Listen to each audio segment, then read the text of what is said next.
Hiking Through Rosebud by Kate Hammond. First thing I need to tell you is where you can find Rosebud. Rosebud is split in two between the states of Montana and Wyoming. The halves are called East and West Rosebud.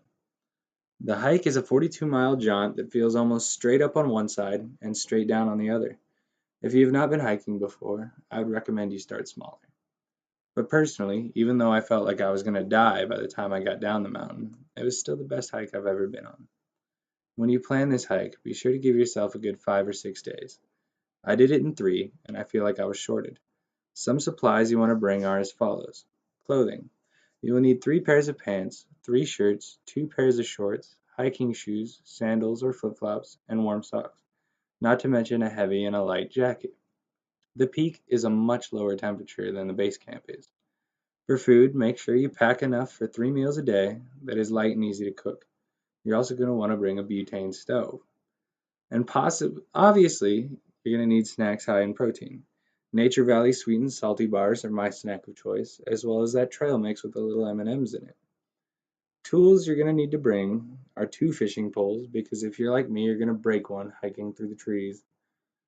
You're going to need some eating utensils, a water purifier, because if you pack in enough water to drink in your bag for the hike, you're either built like Arnold or you're going to break your back. Matches, you're going to need lots of them. A hatchet and a knife, a tent, a sleeping bag, and a flashlight.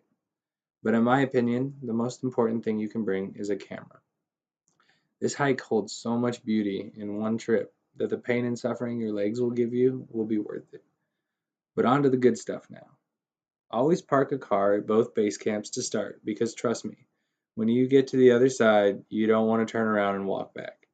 It uses more gas bringing 2 vehicles, but at least your legs won't fall off. The hike is not for the faint of heart. There are times that the trail gets very steep and rocky, but if you think you can do it, you should. Along the path there are many stops, but if you hike back about 2 miles, there is a perfect lake that you could set up camp at for the first night. Flat ground and good fishing. But as you reach the top, you notice the water in the lakes get brighter and brighter, until you reach Rainbow Lake at the top. There, the lake is so crystal blue, it'll blow your mind. It's because the lake is made of a melted glacier that refreezes every winter. And the fish in the lake are the biggest, most delicious trout I have ever seen. And keep your eyes open. While you're walking the trail, on both sides there are wild strawberries and raspberries growing along the path. If you're lucky, you might even find a blueberry bush. They're delicious and they are very nutritious. But you know who else likes wild berries? That's right, bears. So make sure you keep your eyes out for them as well. During the hike, I went with my uncle and we had a lot of fun. Besides the fact that we brought a 200-pound Rottweiler who was a 9-year-old stubborn mutt at the time, and my uncle had a lung condition that made it hard for him to do a whole lot of things. By the end of the hike, I was carrying the Rottweiler on my shoulders, mine and my uncle's backpack, and I had a dog leash connected to my bag that my uncle was holding on to. So I was basically pulling him down the mountain. Keep in mind, I was like 19 at the time and in the best shape of my life. So I had to carry the Rottweiler because every time we stopped to catch our breath, the dog would lay down, and the last time he laid down, we had 2 miles left and he absolutely refused to walk anymore. So I threw him over my shoulders and pushed past my limits to get to the car. When we got to the car, I laid down and passed out. But we spent the 3 days doing a lot of walking, but also a lot of fishing, laughing, and bonding. The hike has countless lakes that you can stop and fish at along the trail, and a few that you must hike up to from different camps. They are out of the way for sure, but only like 2 miles or so. But if you get the chance, I would take it. They are well worth the stop. There was a lake about 3 miles back from our campsite that we day hiked to, and it was so clear that you could see the bottom of the lake. You could see the fish swimming around and cast in the direction of the big ones.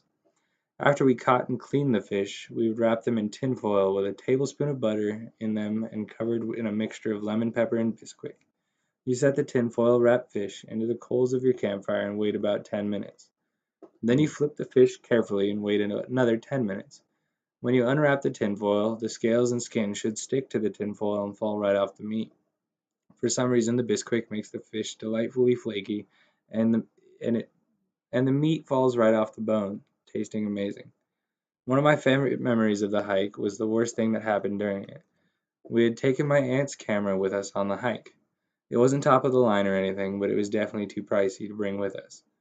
When we had reached Rainbow Lake, it was the day of my birthday, and I had told my uncle I didn't want to walk anymore that day. I just wanted to spend the whole day fishing. And we did.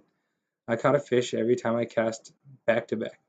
Within 10 minutes, I had filled my allowed fish for the day and started to catch and release. About 15 minutes later, I walked over to my uncle and saw his stringer was full too. So we did what every man does. Who caught the biggest fish? I won, of course, with the 22-inch golden trout I had caught. He pulled out the camera from his bag and handed it to me to hold on to while he packed everything he had dug out of the bag back into it. So there I am, standing there holding a 22-inch fish in one hand and a digital camera in the other. The fish tried thrashing to get free, and what do?